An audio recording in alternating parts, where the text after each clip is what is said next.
Mari kita berdoa. Tuhan Yesus, biarlah seperti pujian ini, berikanlah kepada kami hati seperti hati-Mu, supaya kami boleh melihat apa yang Engkau lihat, supaya kami boleh melakukan apa yang Engkau lakukan.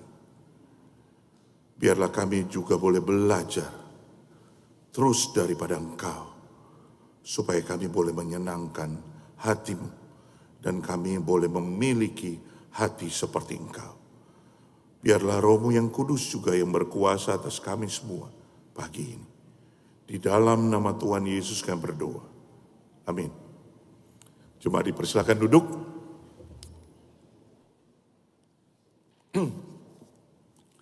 Tema kita hari ini adalah hati Yesus adalah hati saya. Ya, kita akan membaca dari Injil Yohanes pasal 4 ayat 24 sampai 42. Injil Yohanes pasal 4 ayat 24 sampai 42. Kita baca bergantian, saya 24, Bapak Ibu semua ayat yang ganjil sampai ayat ke-42. Allah itu roh, dan barang siapa menyembah Dia harus menyembahnya dalam roh dan kebenaran.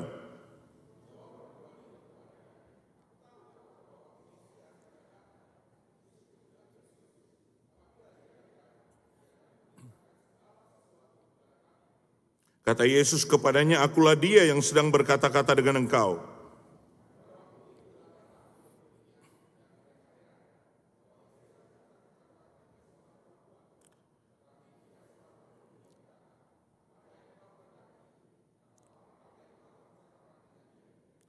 Maka perempuan itu meninggalkan tempayannya di situ, lalu pergi ke kota dan berkata kepada orang-orang yang di situ,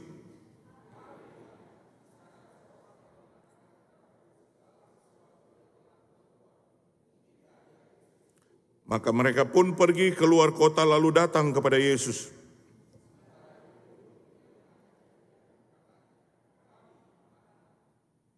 Akan tetapi Ia berkata kepada mereka, padaku ada makanan yang tidak kamu kenal.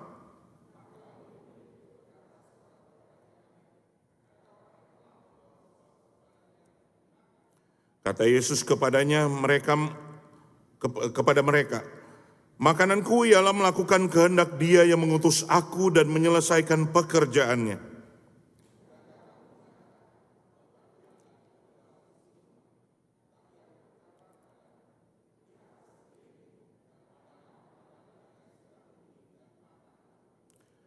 Sekarang juga penuai telah menerima upahnya dan ia mengumpulkan buah untuk hidup yang kekal, sehingga penabur dan penuai sama-sama bersuka cita.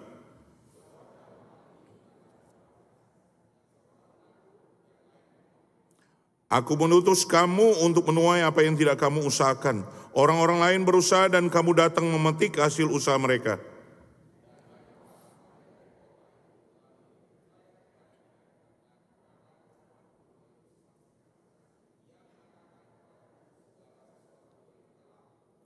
Ketika orang-orang Samaria itu sampai kepada Yesus, mereka meminta kepadanya supaya tinggal pada mereka, dan Ia pun tinggal di situ 2 hari lamanya.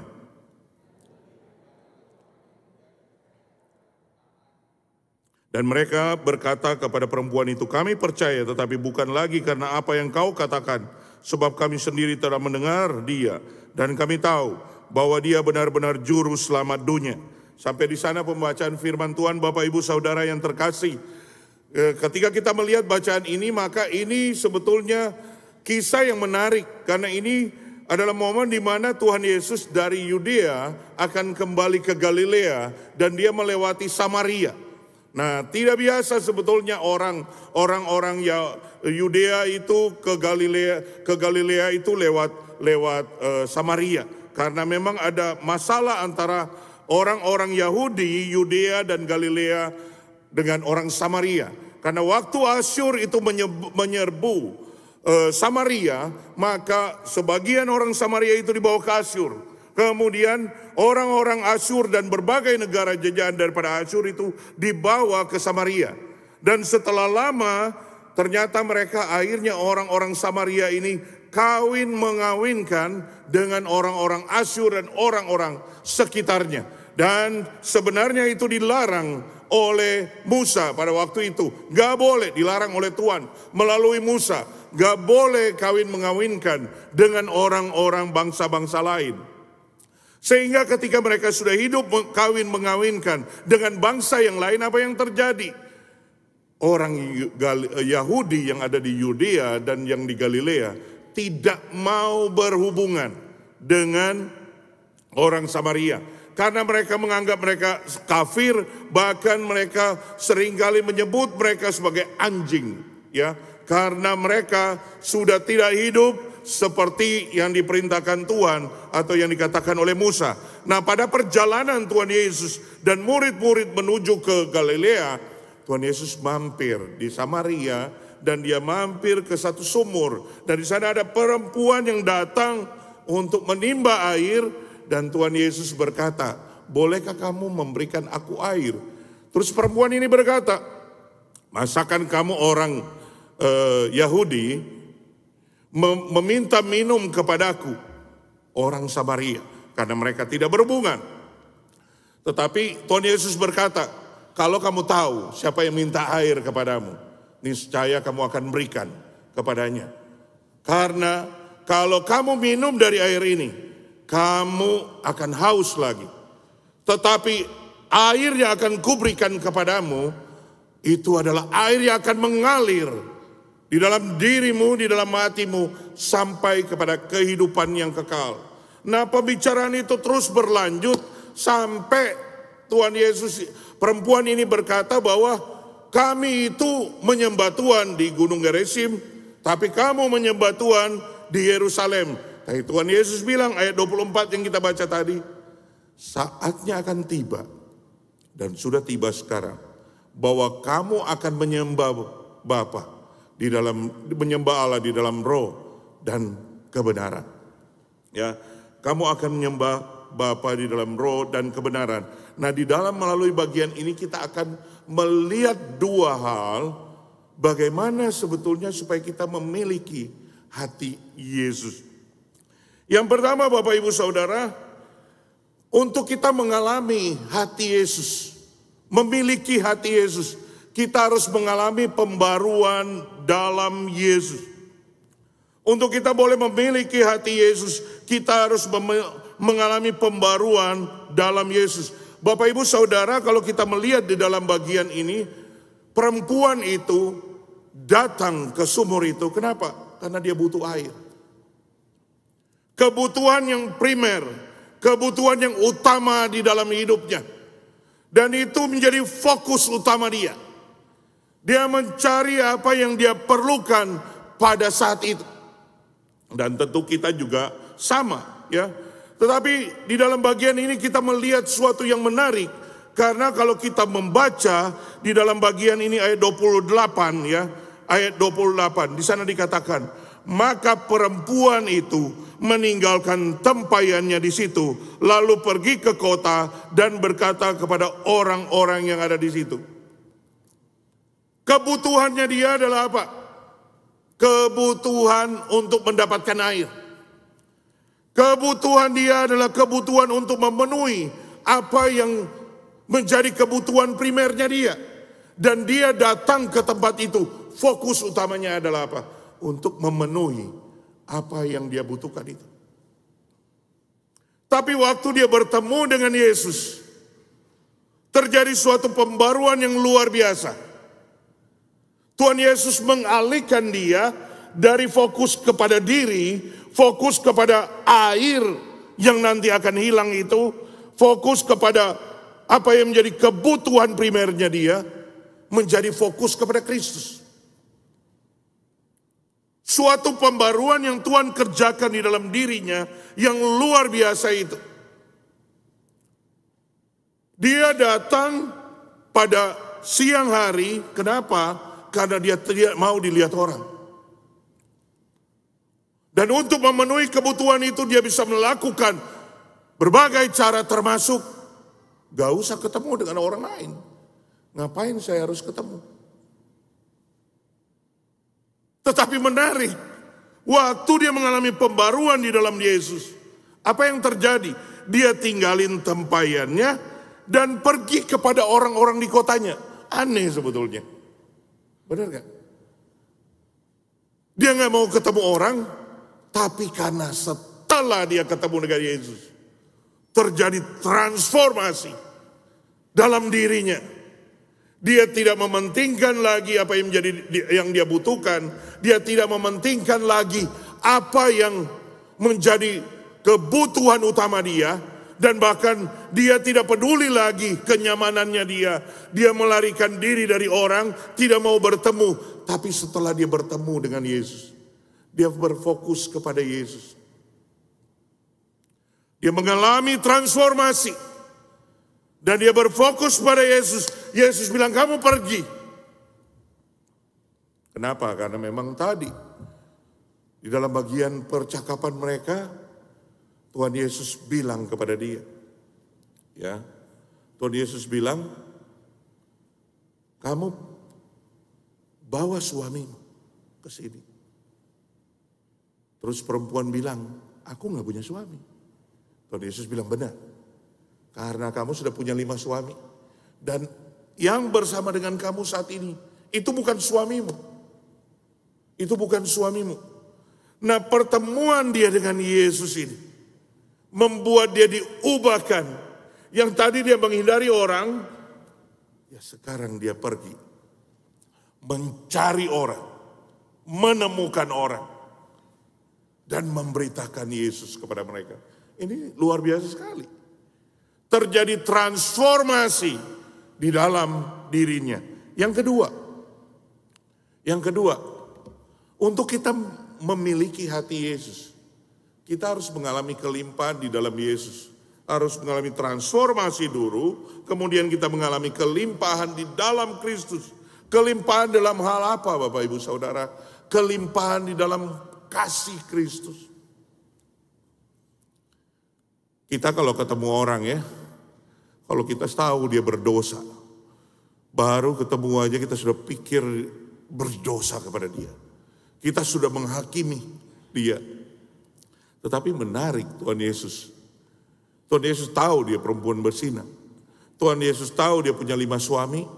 Tapi Tuhan Yesus gak ngomong macam-macam loh. Dia menyambut dia. Kamu pulang. Bawa suamimu. Aku gak punya. Betul. Karena kamu sudah punya 5 suami. Dan yang bersama denganmu bukan suamimu lagi. Bukan suamimu juga. Dia tidak dihakimi, tetapi dia disambut. Sehingga pembicaraan itu terus berlanjut. Jadi penerimaan Yesus itu membuat perempuan ini merasa nyaman. Merasa aman di dekat Yesus. Dia menikmati momen dengan Yesus, maka terus bercakap-cakap.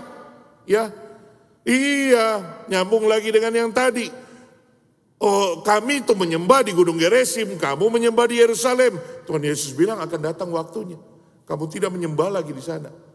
Suatu pembaruan yang terjadi karena dia mengalami kelimpahan dalam kasih Kristus. Dia tidak dihakimi, tetapi dia diterima, dia disambut, dia diubahkan oleh Tuhan. Perempuan ini dia mengalami kelimpahan di dalam kebenaran Kristus. Oh, waktu dia ngomong begitu ya, Tuhan Yesus bilang, kamu sudah punya 5 suami dan yang bersama dengan kamu bukan suamimu. Oh, aku tahu kamu pasti orang nabi. Berkembang pengenalan dia akan Yesus. Dia jadi tahu nih, ini orang bukan orang biasa nih. Kita gak pernah ketemu, kita gak pernah berkenalan, gak bercakap-cakap sebelumnya. Kok dia bisa tahu ya? Dia jadi berkembang pengenalan dia, kebenaran akan Yesus. Dan yang ketiga, dia makin bertumbuh di dalam pengenalan akan Yesus. Karena menarik di dalam bagian ini, Yesus itu tidak pernah mengatakan siapa dia kepada orang-orang. Ya, tetapi di dalam bagian ini kalau kita lihat, Yesus itu berkata kepada dia, ya, perempuan ini berkata, memang Mesias akan datang. Terus Tuhan Yesus bilang, akulah dia, akulah dia. Di dalam Matius pasal 16, Tuhan Yesus itu bertanya kepada murid-muridnya, menurut engkau siapakah aku ini? Kemudian murid-murid bilang Yeremia, Yesaya, Elia dan sebagainya. Tapi Tuhan Yesus bilang, menurut kamu siapa aku ini? Kemudian Petrus berkata, engkau adalah Mesias, anak Allah yang hidup. Dan Tuhan Yesus berkata, bukan kamu yang mengatakan, tetapi Allah yang menyatakannya kepada engkau. Tapi Tuhan Yesus nggak bilang, betul aku Mesias. Tetapi di dalam bagian ini kalau kita lihat ayat 25, ya, jawab perempuan itu kepadanya, aku tahu bahwa Mesias akan datang yang disebut juga Kristus. Apabila ia datang, ia akan memberitakan segala sesuatu kepada kami. Kata Yesus kepadanya, akulah dia yang sedang berkata-kata dengan engkau. Jadi Tuhan Yesus konfirmasi kepada perempuan ini bahwa dialah Mesias. Akulah dia yang sedang berkata-kata dengan engkau. Dan ini luar biasa sekali. Sehingga perempuan ini mengalami namanya kelimpahan di dalam Kristus. Mengalami kelimpahan kasih, mengalami kelimpahan kebenaran, dan mengalami kelimpahan di dalam pengenalan akan Kristus. Luar biasa saudara, karena perempuan ini akhirnya pergi, pulang ke kotanya. Dan dia memberitakan Yesus kepada mereka. Dan mereka menjadi percaya. Menarik bagaimana dia memberitakan kepada orang-orang di kota. Dia kan ini perempuan, kalau perempuan di Israel tidak dianggap beritanya. Karena selalu yang menjadi penting adalah laki-laki. Kemudian yang kedua, perempuan ini pesina. Kok mau didengar? Kok mereka bisa percaya? Kok bisa ya? Karena mereka melihat terjadi perubahan di dalam perempuan ini. Kalau bisa dia menghindar dari mereka, sekarang di terang-terangan, di tempat yang terang, di waktu yang terang, dia bertemu dengan mereka. Sehingga mereka melihat ada perubahan, ada transformasi, sehingga akhirnya mereka mau percaya. Dan dia tidak memberitakan, kamu harus percaya, tidak demikian. Karena dia sadar siapa darinya, dia berkata begini, saya ada ketemu orang. Dia tahu segala sesuatu tentang saya. Memang di sini dikatakan secara singkat. Tapi saya percaya dia menyampaikan cukup lebih banyak. Mungkin dia menyampaikan begini. Saya ketemu orang. Dan dia tahu siapa saya, bahwa saya ini orang berdosa. Saya ini pesina. Dia tahu kalau aku punya 5 suami. Dan yang bersama dengan aku itu bukan suami saya. Dia tuh aku gak pernah ketemu dia loh. Dia gak tahu siapa aku. Tetapi kok bisa dia tahu segala sesuatu tentang saya. Nah itu yang membuat orang itu bertanya-tanya. Dia tambah lagi di belakangnya. Mungkinkah dia Kristus itu? Mungkinkah dia itu Mesias? Itulah yang membuat mereka menjadi percaya dan mereka mau ketemu dengan Yesus. Dan perempuan ini membawa mereka bertemu dengan Yesus. Bapak ibu saudara yang terkasih. Kalau kita mau mengalami, tahu hati Yesus. Kita harus mengalami transformasi di dalam Yesus. Kita harus mengalami kelimpahan kasih, kebenaran di dalam pengenalan akan siapa Tuhan Yesus Kristus itu. Itu yang penting Bapak Ibu Saudara. Kalau saya bertanya pagi ini, kita setiap hari Minggu ya ketemu dengan Tuhan dong. Kita datang beribadah untuk ketemu Tuhan Yesus, amin. Saya mau memastikan dulu ya. Kita beribadah hari Minggu ketemu Tuhan Yesus. Amin, betul? Gak ada suara nih. Atau kita ke gereja hari Minggu seperti ini karena di KTP kita tertulis saya orang Kristen. Yang pertama atau kedua? Yang kedua, coba angkat tangan. Karena saya KTP-nya Kristen, maka saya datang ke gereja hari Minggu. Gak ada ya. Sehingga saya percaya semua, kita pagi ini datang untuk ketemu Yesus. Dan setiap hari Minggu kita datang ketemu Yesus. Ini suatu hal yang indah sekali. Ya, apa yang terjadi dalam diri kita ketika kita ketemu Yesus di hari Minggu seperti ini? Perempuan itu ketemu satu kali. Dan dia mengalami transformasi. Luar biasa. Bapak Ibu Saudara, saya baru balik dan tim mission trip GKS Sunter seperti minggu lalu kita diutus, ya. Baru balik dari Kalimantan, Pontianak. Kita ada pelayanan di daerah Mandor, Sebadu. Ada KKR anak, orang tua, dan juga KKR remaja, pemuda. Kemudian di sana. Kemudian juga ada KKR anak-anak SD, SMP, SMA di Tebas. Kita melayani di sana. Dan menarik Bapak Ibu Saudara, kita pergi di tempat yang tidak pernah ada KKR. Tidak pernah ada pelayanan khusus seperti itu. Sehingga kita melihat bagaimana mereka itu haus akan Tuhan. Haus akan kebenaran. Mereka itu waktu ditantang mereka mau percaya Yesus. Mau terima Tuhan Yesus. Mereka bahkan anak-anak pemuda itu mau menyerahkan diri mereka untuk melayani Tuhan. Menjadi hamba Tuhan full time. Pada hari terakhir itu kita juga ada KKR di gereja GSRI Tebas. Dan di sana juga orang-orang datang itu mereka memenuhi ruangan daripada gereja itu. Bahkan sampai di luar-luar. Dan mereka itu haus sekali akan firman Tuhan. Pendetanya berkata bahwa kita tidak pernah mengadakan KKR. Belum pernah ada yang mengunjungi kami dan mengatakan kami mau mengadakan KKR.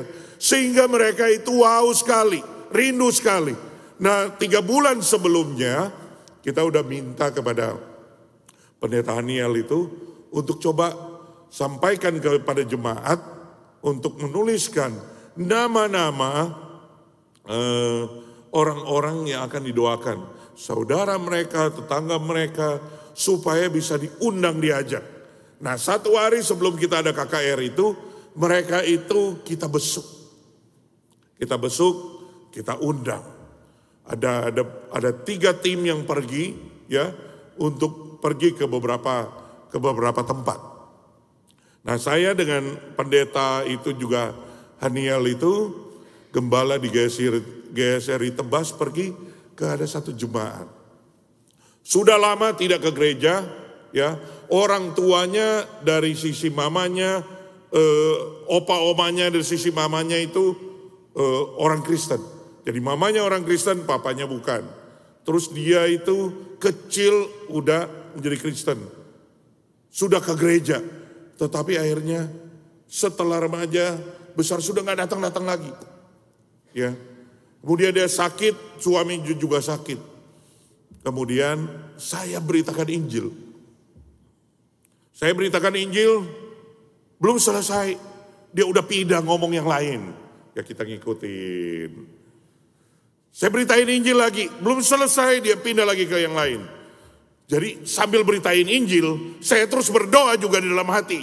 Tolong Tuhan, tolong Tuhan. Jadi akhirnya ketiga saya beritakan Injil sampai selesai. Saya tantang dia, kamu mau terima Tuhan Yesus gak? Saya mau terima Tuhan Yesus. Dan akhirnya saya berdoa dan dia ikutin. Kita bersyukur. Banyak orang boleh menerima Tuhan Yesus. Boleh bertemu dengan Tuhan Yesus. Karena pelayanan daripada tim misi GKS Sunter ini. Waktu KKR di gereja GSRI Tebas itu. Pada saat saya nantang mereka, begitu banyak orang yang mau terima Tuhan Yesus. Tetapi saya melihat ada satu anak muda dari awal sampai akhir. Pertengahan khotbah dia sudah menangis. Dia sudah menangis. Waktu saya tantang menjadi hamba Tuhan, dia juga angkat tangan. Dan ada anak-anak muda di belakang itu. Ada 6-7 orang itu. Mengangkat tangan untuk mau menjadi hamba Tuhan. Saudara, Tuhan bisa pakai saudara dan saya. Seperti perempuan ini, pergi ke kota sana. Kembali ke tempat itu. Beritakan Injil kepada orang-orang di sana. Dan mereka menjadi percaya. Dan mereka rindu bahkan untuk ketemu dengan Yesus. Kita sudah menjadi Kristen berapa lama? Setiap minggu kita itu ketemu Tuhan Yesus. Apakah ada pembaruan yang terjadi?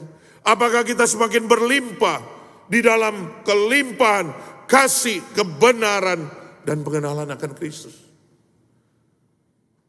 Bapak Ibu Saudara, kita diselamatkan bukan hanya untuk kita.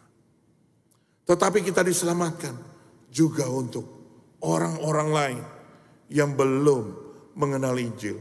Supaya mereka boleh percaya kepada Tuhan dan mereka boleh diselamatkan.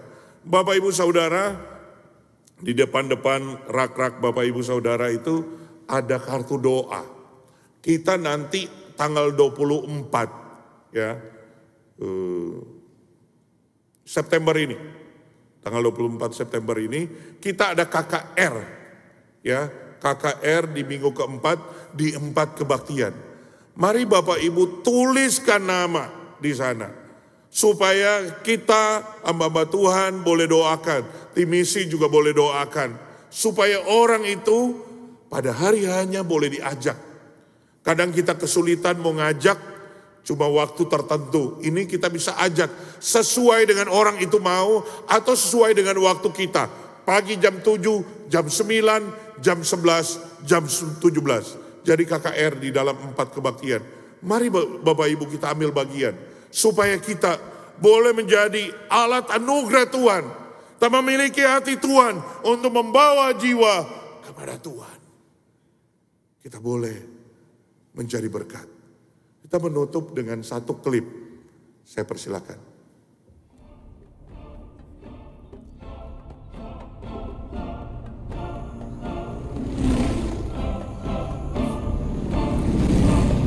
Kisah 5 misionaris yang pergi ke Ekuador.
While Johnny attacked, will you defend yourself? Will you use your guns? Son, we can't shoot the Wild Downey. They're not ready for heaven. We are. Promise me one thing. Just one. If you get in a jam, a real jam, promise me you'll say these words to them. What words? The Wabdani words. They mean, I am your friend. Your sincere friend.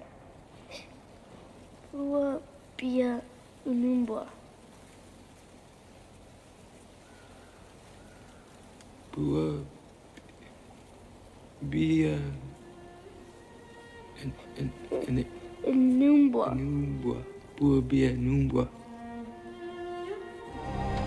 Buabia. Numbwa. Buabia numbwa.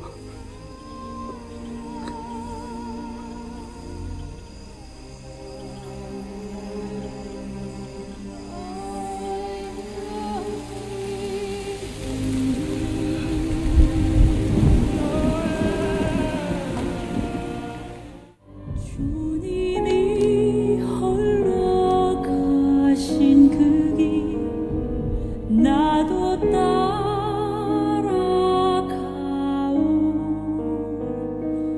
모든 물과 피를 흘리신 그 길을 나도 가오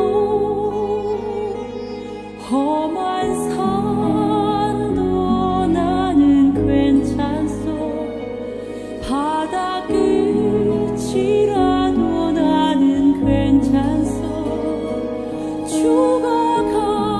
죽어가는 저들을 위해 나를 버리길 바라오 아버지 나를 보내주오 나는 달려가겠소 목숨도 아끼지 않겠소 나를 보내주오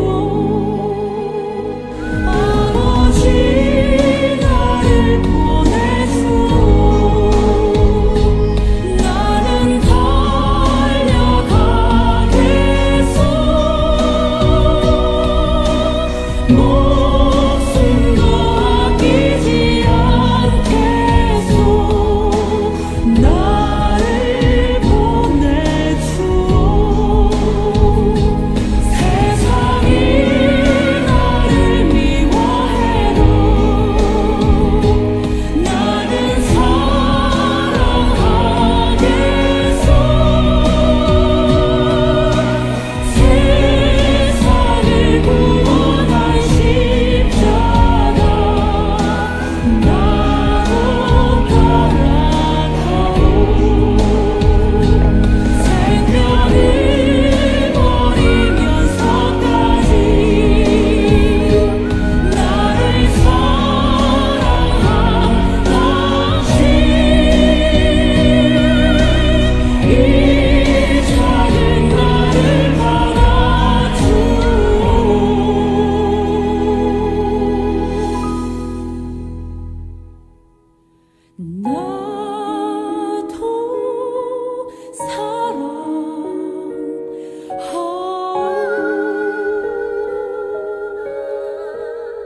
Ya, Bapak Ibu Saudara, saya percaya kita semua menjadi percaya karena ada orang atau hamba Tuhan atau pendeta memberitakan Injil kepada saudara dan saya.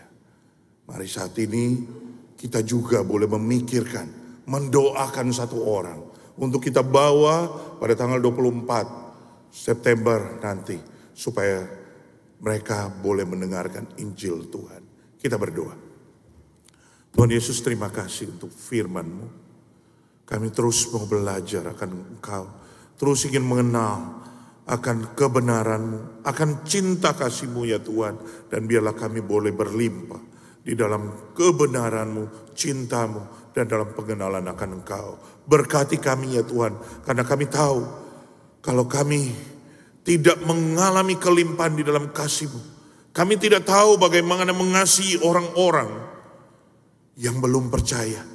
Karena kami tahu juga kalau kami tidak berlimpah di dalam kasih-Mu, kami tidak tahu bagaimana kami itu berkorban bagi Tuhan untuk menjangkau jiwa-jiwa yang belum kenal Engkau. Roh-Mu yang kudus kiranya bekerja di dalam diri kami Tuhan. Di dalam nama Tuhan Yesus kami berdoa. Amin.